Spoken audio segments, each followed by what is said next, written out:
الرحيم يا أيها الذين آمنوا كتب عليكم الصيام كما كتب على الذين من قبلكم لعلكم تتقون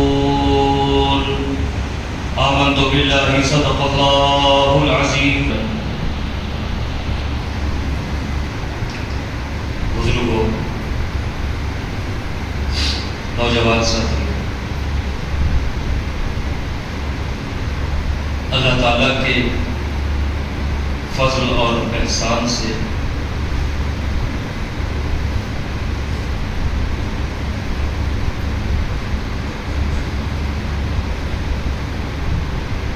رمضان المبارک کا مقدس مہینہ اپنی تابانیوں کے ساتھ،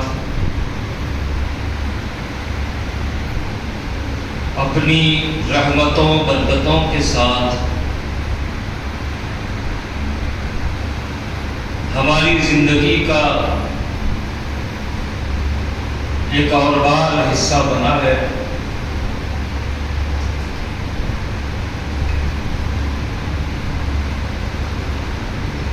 عزیزوں،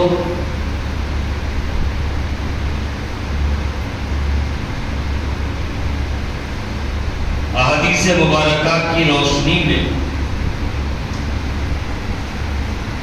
یہ ثابت ہے کہ ماہ رمضان مبارک کے آغاز سے ہی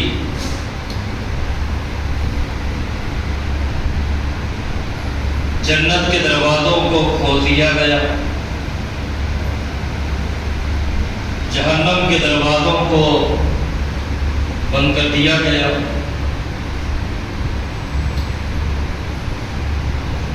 شیطان کو بڑی بڑی زنجیروں سے جکڑتے ہوئے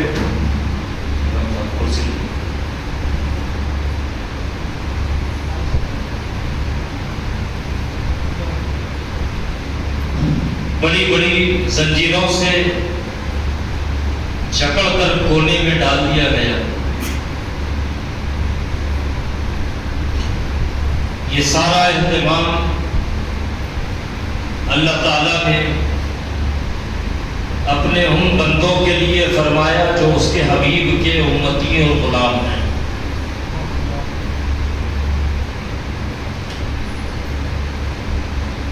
حضرات گرامی، میرے آقا صلی اللہ علیہ وآلہ وسلم کا ارشاد عالی ہے کہ انسان پر اگر رمضان مبارک کی حقیقی عظمتیں واضح ہو جائیں تو انسان اپنے رب کی بارگاہ میں یہ بات کی تمنا کرے گا کہ سال بھر رمضان رہے. ایسی رحمتوں برکتوں والا مہینہ ہمیں ملا ہے. اس مہینے میں ایک عجیب عبادت روزے کی شکل میں ہم پر فرض کی گئی ہے. عجیب عبادت میں روزے کو اس لیے کہتا ہوں کہ جب آپ کوئی بھی عبادت کرتے ہو تو اس میں کسی اور عبادت کو شامل نہیں کر سکتے. جب آپ کسی عبادت میں مصروف ہو جاتے ہو تو دوسرا کوئی کام، خواہ وہ عبادت ہی کیوں نہ ہو، اس میں آپ شامل نہیں کر سکتے. جیسے ہم نماز پڑھ رہے ہیں، نماز پڑھتے پڑھتے ہم کوئی دوسری عبادت نہیں کر سکتے، دوسرا کام نہیں کر سکتے، یہاں تک کہ کسی کے سلام کا نہ جواب دے سکتے، نہ خود کو آنے والی چھینک پر الحمدللہ کہہ سکتے. لیکن رمضان مبارک میں جو عبادت، جو اسلام کے ارکان میں سے ایک اہم رکن ہے اور اللہ کی جانب سے فرائض کردہ فرض میں سے ایک فرض ہے روزہ۔ روزہ ایک ایسی عبادت ہے جو آپ کر رہے ہو، دوسری عبادتیں بھی اس میں آپ شامل کر سکتے ہو۔ روزہ ہو نماز پڑھ سکتے ہو، روزہ ہو عمرہ کر سکتے ہو، روزہ ہو طواف کر سکتے ہو، روزہ ہو خیر خیرات کر سکتے ہو، روزہ ہو بیمار کی عیادت کر سکتے ہو، روزہ ہو ضرورت مندوں کی ضرورتوں کو پورا کر سکتے ہو۔ تو یہ ایسی عظیم الشان عبادت ہے۔ اور عزیزان گرامی، عجیب تر اس لیے ہے کہ آپ نماز پڑھ رہے ہو،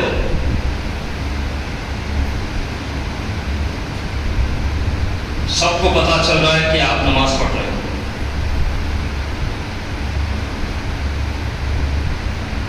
زکوٰۃ آپ دے رہے ہو، اگر کسی کو نہ بھی معلوم ہو تو اس کو معلوم ہے جس کو دے رہے ہو، حج کو جا رہے ہو تو سب کو بول کے بتا کے سب سے معافیاں چاہ کے آپ حج کے لیے روانہ ہوتے ہو، سب کو پتا چل رہا ہے کہ آپ حج کرنے والے ہو۔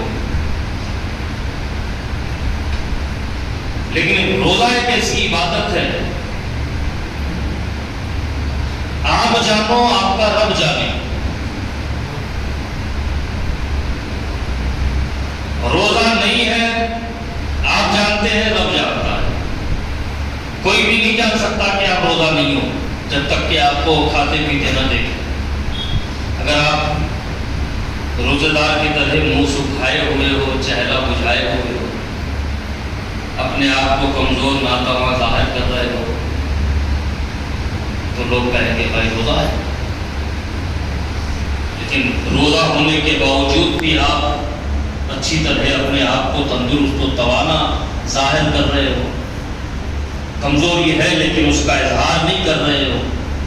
یہ اس وقت ہوتا ہے جب بندہ اللہ کی نعمتوں کی شکر گزاری میں مصروف رہتا ہے اور روزے کو ایک عبادت کی طرح وہ انجام دیتا ہے، تو اپنی کمزوری کا اظہار نہیں کرتا، اپنی توانائی کے کم ہونے کا، اپنی کمزوری کا اظہار نہیں کرتا، بلکہ اپنے آپ کو بڑا فریش بتاتا ہے۔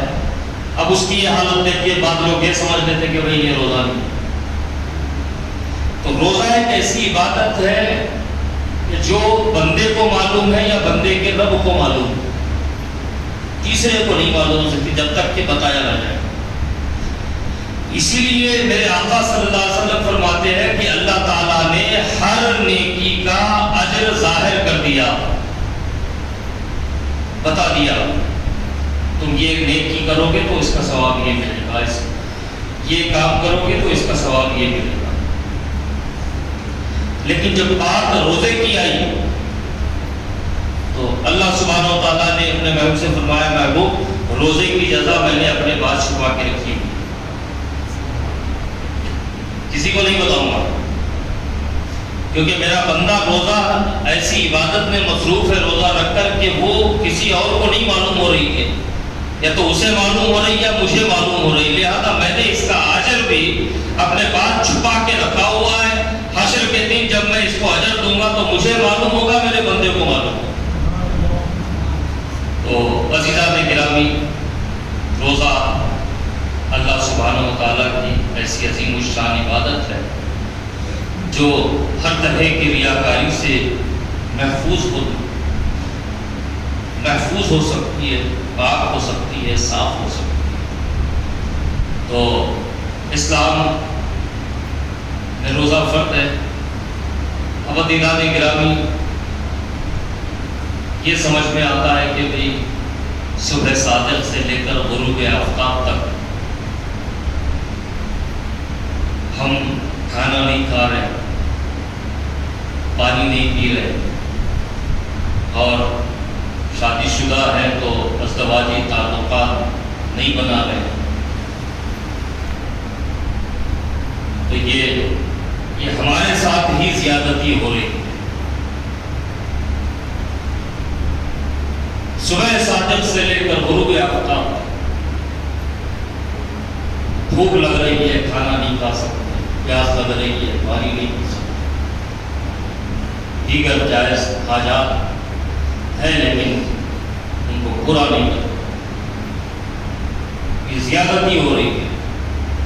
تو اللہ سبحانہ و تعالیٰ نے فرمایا یا ایھا الذین آمنوا، اے ایمان والو، کتب علیکم الصیام، تم پر روزے فرض کیے گئے ہیں، کما کتب علی الذین من قبلکم، تم یہ مت سمجھنا کہ یہ سارا معاملہ تمہارے ساتھ ہو رہا ہے، نہیں بلکہ تم سے پہلے جو امتیں تھیں ان پر بھی روزے کو فرض کیا گیا، اور عزیزان گرامی ان پر جو روزہ فرض کیا گیا تھا اس کی صورتیں الگ ہے، اور ہم پر جو روزہ فرض کیا گیا ہے یہ شکل و صورت روزے کی اور ہے۔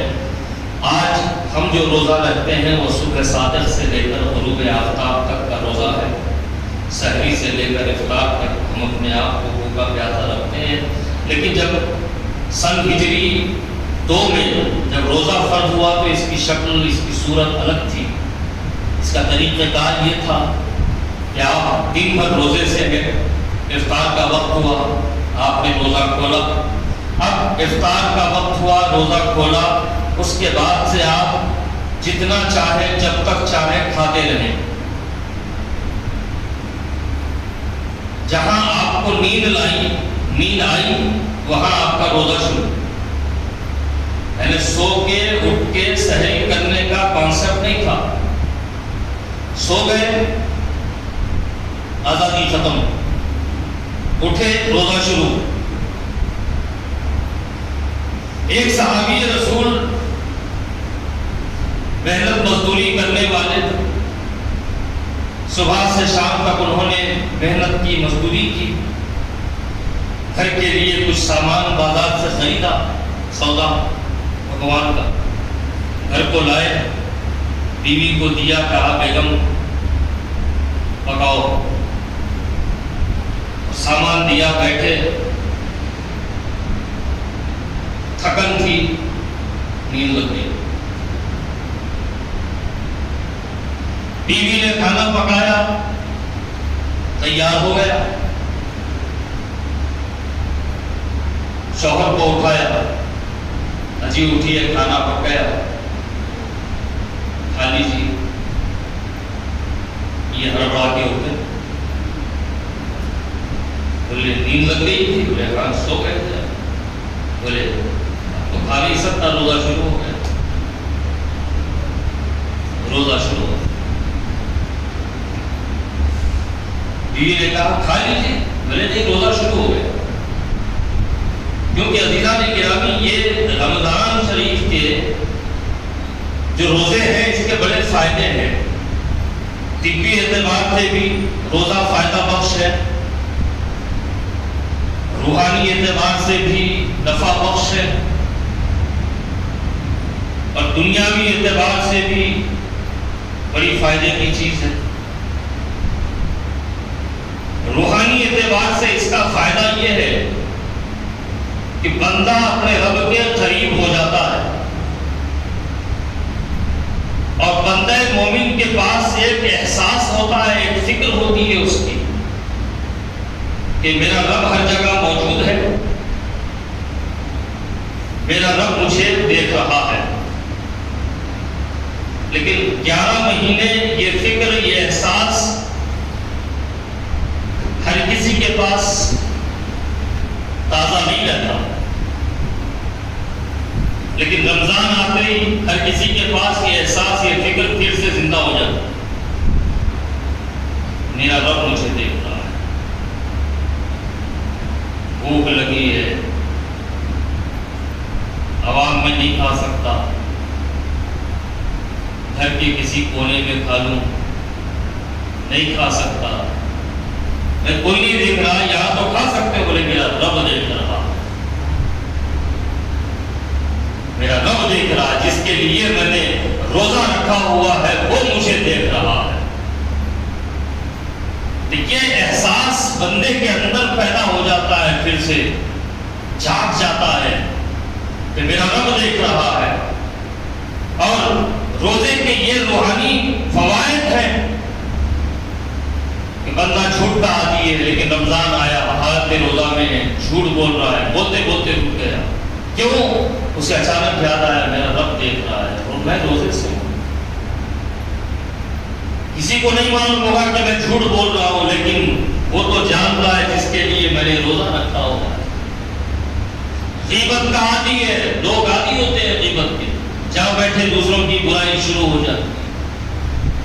اور باضابطہ یہ غیبت کا جو ڈپارٹمنٹ ہے پولیس کے پاس، یہ مقبل ڈپارٹمنٹ اس کو کہا جاتا ہے، اس کی باضابطہ ان کو تنخواہ نہیں ملتی، غیبت کی تنخواہ ملتی ہے.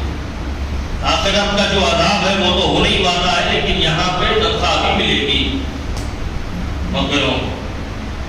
دوسرے فیسلٹیز بھی انہیں ملتی ہے کہ کوئی زمین اگر قبضہ کرنا ہو تو آسانی سے کر لے، کسی سے کوئی وصولنا ہے تو آسانی سے وصول لے، کیونکہ ڈائریکٹ سسرال سے گہرے تعلقات ہوتے ہیں. غیبت کر رہا ہے بندہ، عادی ہے. روزے کی حالت میں غیبت کرتے کرتے خیال آیا میں روزے سے ہوں، غیبت سے رک گیا. کسی کو پتہ نہیں چلے گا کہ میں فلاں بندے کی برائی کر رہا ہوں، لیکن میں روزے سے ہوں. وہ تو دیکھ رہا ہے جس کے لیے میں نے روزہ رکھا ہوا ہے. تو یہ روزے کا سب سے بڑا روحانی فائدہ یہ ہوتا ہے کہ بندے کی فکر تازہ ہو جاتی ہے، بندے کا احساس زندہ ہو جاتا ہے کہ میرا رب مجھے دیکھ رہا ہے. تو وہ صحابی رسول ہے. ویسے بھی صحابی رسول ہے، حضور کی صحبت جنہیں حاصل ہے، ان کا یہ احساس تو کبھی نہیں سویا کہ میرا رب نہیں دیکھ رہا ہے، اب دیکھ رہا ہے، جب نہیں دیکھ رہا ہے. وہ تو اپنی آنکھوں میں حضور کے جلوے سمائے ہوئے.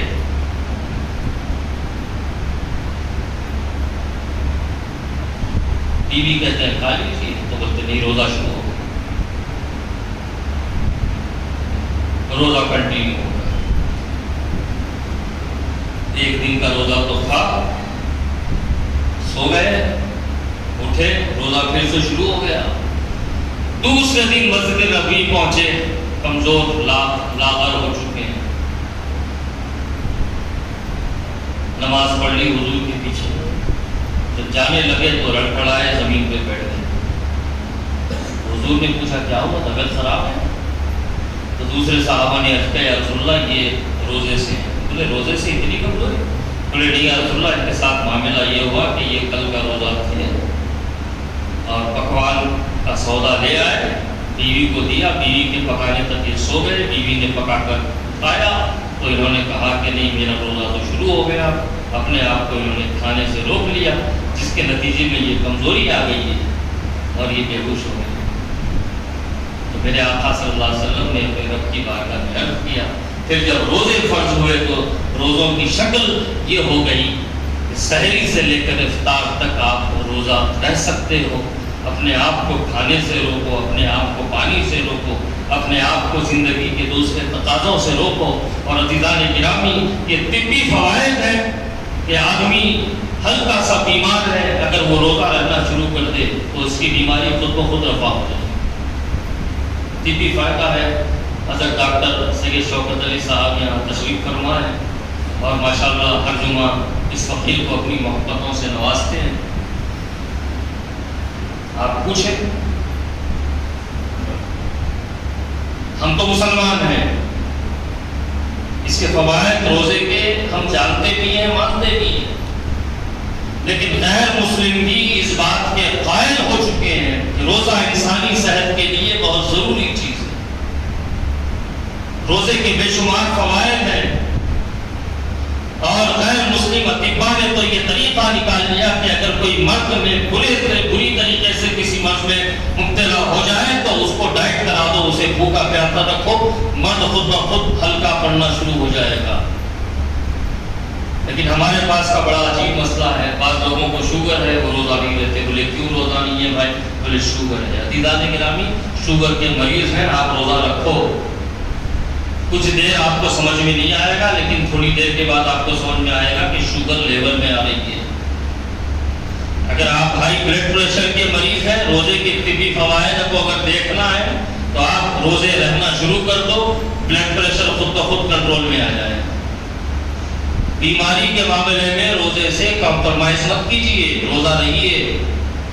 اور عزیزان گرامی، روزے کے انسانی زندگی کے لیے، جسمانی صحت کے لیے بہترین ہونے کا تو غیر مسلم کو بھی اقرار ہے. ہم تو مسلمان ہیں صاحب، ہم تو مسلمان ہیں. اور عزیزان گرامی، ان کا خاص ریسرچ تو یہ بھی بتاتا ہے کہ صبح صادق سے لے کر غروب آفتاب تک جو روزہ ہے، ان کی سائنس یہ کہتی ہے کہ یہ جو اللہ تعالیٰ کا مقرر کرتا وقت ہے، یہ انسانی جسم کا تقاضا یہی ہے کہ اتنی دیر ہی وہ خود کو بھوکا پیاسا رکھ سکتا ہے. اس سے زیادہ اگر بھوکا پیاسا رہنے کی اگر بندہ خواہش کر لے گا تو اس کے آدھا اس کا ساتھ دینا چھوڑ دیں گے، وہ زمین پہ بیٹھ جائے گا. تو یہ اللہ سبحانہ و تعالیٰ کی جانب سے فرض کردہ عبادت ہے. اس کے بڑے فائدے ہیں. دنیاوی فائدہ یہ ہے کہ ابھی تو ایک وقت پہ سحری ہو رہی ہے، ایک وقت پہ افطار ہو رہا ہے. اب یہ اور بات ہے کہ بعض بیچارے پریشان حال لوگ 5 منٹ پہلے ہی روزہ کھولنے کے عادی ہو گئے ہیں. پہلے سائرن بجا کے سب کا روزہ خراب کرتے تھے. جب ذرا ان کی کان گوشی کی گئی تو وہ صرف سائرن نہیں بجاتے، اذان دے لیتے ہیں، اپنا روزہ وہ کھول لیتے ہیں. لیکن عزیزان گرامی، صبح صادق سے لے کر غروب آفتاب تک کا جو وقت ہے روزے کا، ساری دنیا میں ایک ہی وقت ہوتا ہے. ایک ہی وقت میں سحر ہو رہی ہے، ایک ہی وقت میں روزہ کھولا جا رہا ہے. اس کے ذریعے عالم اسلام کے اتحاد کا مظاہرہ ہو رہا ہے کہ ہم اللہ کی رضا اور خوشنودی کے لیے سارے متحد ہو کر اپنا کھانا پانی چھوڑنے کو تیار ہیں. ایسا نہیں ہے کہ کھانا پانی ہمارے پاس نہیں ہے. کھانا ہمارے پاس موجود ہے، پانی ہمارے پاس موجود ہے، لیکن کھانے پانی سے اپنے آپ کو دور رکھ کے اپنے رب کی بارگاہ میں عرض کر رہے ہیں، مولا دیکھ، تیرے کرم سے ہمارے پاس کھانا موجود ہے، تیرے کرم سے ہمارے پاس پینے کے لیے پانی موجود ہے، لیکن میرے مولا ہمیں تیرے محبوب نے بتا دیا ہے کہ تیرے رضا کے لیے تیرا دیا ہوا کھانا پانی بھی اپنے آپ سے ہم دور کر دے تو راضی ہو جائے گا. مولا تیری رضا کے لیے ہم نے اپنے آپ کو بھوکا رکھا ہوا ہے. میرے آقا صلی اللہ علیہ وآلہ وسلم فرماتے ہیں، رمضان کے روزوں کے ساتھ جس نے پورا مہینہ گزار دیا، جب رمضان ختم ہوگا تو وہ گناہوں سے ایسے پاک ہو جائے گا جیسے ماں کے پیٹ سے پیدا ہونے والا بچہ گناہوں سے پاک ہوتا ہے. عزیزان گرامی، یہ روزے کے طبی، روحانی، دنیاوی فوائد ہیں. اور سب سے بڑا فائدہ ہمیں یہ ہوتا ہے کہ ایک دوسرے کے درد کو سمجھنے کا موقع ملتا ہے. 11 مہینے سامنے کوئی بھوکا بیٹھا ہوا ہے، ہمیں اس کی بھوک کا کوئی احساس ہی نہیں ہوتا. اور خاص طور پہ پڑوسیوں کے ساتھ ہمارے معاملے بڑے عجیب ہیں. ہمارے گھر میں کوئی دعوت ہوتی ہے، VIP کے نام پہ دور دور سے لوگ ہمارے گھر آتے ہیں دعوت کھانے کے لیے، لیکن افسوس کی بات یہ ہے کہ ہمارا پڑوسی ہم سے نظر انداز ہو جاتا ہے. جبکہ حقیقت یہ ہے کہ ہمارے گھر میں کسی کی موت واقع ہو جائے تو رشتہ دار بعد میں آئے گا، پڑوسی پہلے کھڑا ہو جائے گا. تو ہمیں تو پڑوسی کا خیال رکھنا ہے. لیکن سال کے 11 مہینے ہمیں پڑوسی بالکل بھی یاد نہیں آتا. لیکن رمضان کی برکتیں دیکھیے، سب سے پہلے ہمیں اپنا پڑوسی یاد آتا ہے. چند کھجوری صحیح اپنے پڑوسی کے پاس بھیج دے تو دل مطمئن ہو جاتا ہے. کچھ کھانا بھیج دیں. عام طور پہ 11 مہینے ہمیں پڑوسی کا بالکل بھی خیال نہیں رہتا. آقا کریم صلی اللہ علیہ وآلہ وسلم نے فرمایا، جب تم اپنے گھر میں کچھ اچھا پکوان کرو تو اسے ڈھیلا کرو تاکہ پڑوسی بھی تمہارے کھانے سے استفادہ کر سکے. 11 مہینے ہمیں بالکل بھی یہ خیال نہیں آتا. لیکن رمضان میں چند کھجور، انار کے چند دانے، کچھ فروٹس وغیرہ کو، دالی کو لے کر ہمیں اپنا پڑوسی یاد آتا ہے. عزیزان گرامی، یہ رمضان کا احسان ہے جو ہم پر اللہ تعالیٰ فرماتا ہے کہ ہمیں یہ توفیق ہو جاتی ہے کہ اپنے پڑوسیوں کا ہم خیال رکھیں. تو عزیزان گرامی، یہ رمضان کے فوائد ہیں، بے شمار انگنت بے حساب فوائد ہیں جو گنے بھی نہیں جا سکتے، شمار بھی نہیں کیے جا سکتے. اور ہم تو بھائی مسلمان ہیں، اہل ایمان ہیں. اللہ تعالیٰ نے فرمایا یا ایھا الذین آمنوا، اے ایمان والو، کتب علیکم الصیام، تم پر روزے فرض کیے گئے، کما کتب علی الذین من قبلکم، جیسا کہ تم سے پہلوں پر فرض کیے گئے تھے، تاکہ تم متقی ہو جاؤ۔ یہ ظلم نہیں ہے، یہ زیادتی نہیں ہے کہ تم فجر سے لے کر مغرب تک، صبح صادق سے غروب آفتاب تک، سحری سے افطار تک تم کو بھوکا پیاسا رکھا جائے گا۔ یہ تمہارے لیے سزا نہیں ہے، بلکہ متقی بننے کا ایک آسان راستہ ہے جو تمہیں متقی بنا دے گا، تمہیں پرہیزگار بنا دے گا۔ تو عزیزان گرامی، اللہ یہ چاہتا ہے کہ ہم متقی ہو جائیں، اور عزیزان گرامی، اللہ تو یہ چاہتا ہے کہ ہم متقی ہو جائیں۔ اور اللہ جب متقی بنانا چاہتا ہے تو وقتی متقی بنانا نہیں چاہتا، بلکہ زندگی بھر ہم متقی رہیں یہ چاہتا ہے، زندگی بھر ہم پرہیزگار رہیں یہ چاہتا ہے۔ لیکن افسوس کی بات یہ ہے کہ ہم میں سے ایک بڑا طبقہ ایسا ہے جو صرف رمضان کی معین مدت تک متقی بننا چاہتا ہے۔ نماز پڑھیں گے تو رمضان تک پڑھیں گے، روزہ رکھیں گے تو بھائی رمضان ہی میں فرق ہے، اس کے بعد روزے سے ہمارا کیا تعلق ہے؟ خیر خیرات کریں گے تو رمضان کی حد تک کریں گے، اور مسجد آباد کریں گے تو رمضان کی حد تک کریں گے، اس کے بعد پھر دیکھا جائے گا آنے والے رمضان تک۔ عزیزان گرامی، یہ اپنے آپ کو دھوکہ دینا ہے، یہ اپنا نقصان اپنے ہاتھوں سے کر لینا ہے۔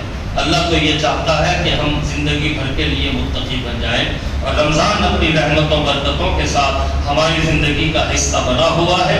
میرے عزیزو، ہماری یہ ذمہ داری ہے کہ جن نیکیوں کے ہم عادی ہو جائیں، زندگی بھر ان نیکیوں پر عمل پیرا رہیں، اور جن نیکیوں سے، رمضان کی برکتوں سے، جن برائیوں سے ہم دور ہو جائیں، اپنی زندگیوں سے ہمیشہ ہمیشہ کے لیے ان برائیوں کو دور کر دیں۔